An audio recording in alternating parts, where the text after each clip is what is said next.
صحافت کسی بھی معاشرے کا ایک اہم ستون ہے اور صحافی معاشرے میں ہونے والے واقعات، زیادتیوں اور ناانصافیوں کے خلاف اپنے قلم کے زور پر آواز حق بلند کرتے ہیں۔ حق بات بولنے والے ان صحافیوں کی دنیا بھر میں حفاظت کی جاتی ہے اور انہیں آزادی رائے کا پورا حق دیا جاتا ہے۔ لیکن بدقسمتی سے یہاں مقبوضہ جموں کشمیر میں بلکہ پورے بھارت میں صحافیوں کے خلاف جرائم کرنے والوں کی کوئی سرزنش نہیں کی جاتی، جو کہ کسی بھی معاشرے کے لیے ایک انتہائی افسوسناک مقام ہے۔ بلکہ مقبوضہ کشمیر میں تو خود بھارتی حکومت اور فوجی اہلکار صحافت اور صحافیوں پر قدغنے لگا رہے ہیں۔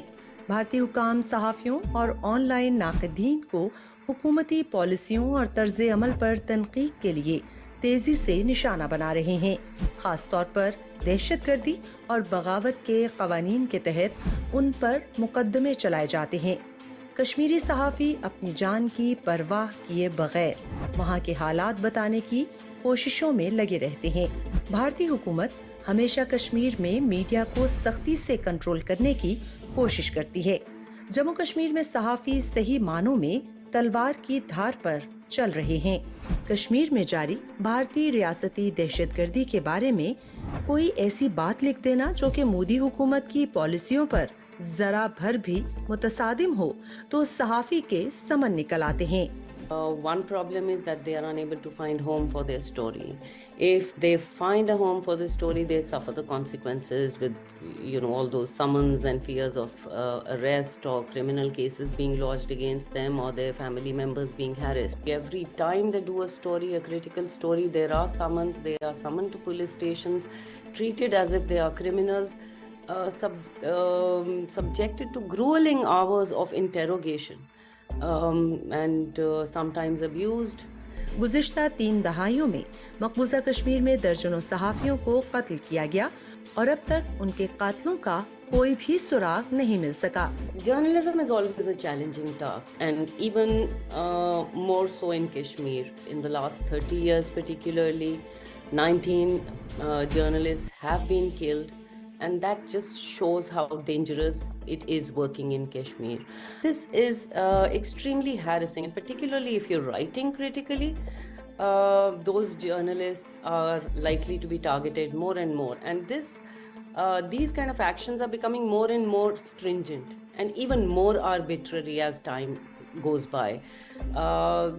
3 journalists are presently under detention.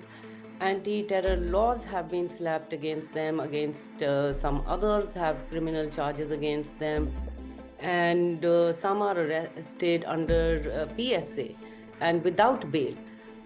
Other than that, journalists have been put on no-fly list. So this is just the broad, in short, the gist of what is really happening. 5 اگست 2019 کے بھارتی فیصلے کے بعد کشمیری صحافت کو نہ صرف قتل کر دیا گیا بلکہ 300 سے زائد کشمیری صحافیوں اور رپورٹروں کو خاموش کر کے ان پر ایسی دہشت بٹھا دی گئی کہ وہ اپنی صحافتی ذمہ داریاں نبھانے میں اعصابی دباؤ محسوس کر رہے ہیں اور اپنا پیشہ تک بدلنے پر مجبور ہو گئے ہیں۔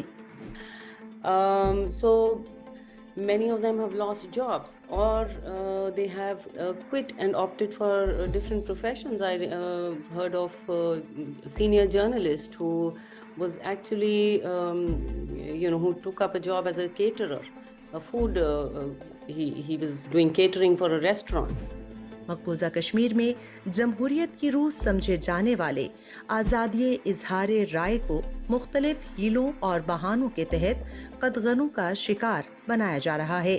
بھارتی قابض انتظامیہ نے اخبارات، انٹرنیٹ اور ذرائع ابلاغ کے دیگر ذرائع کا گلا گھونٹ کر رکھ دیا۔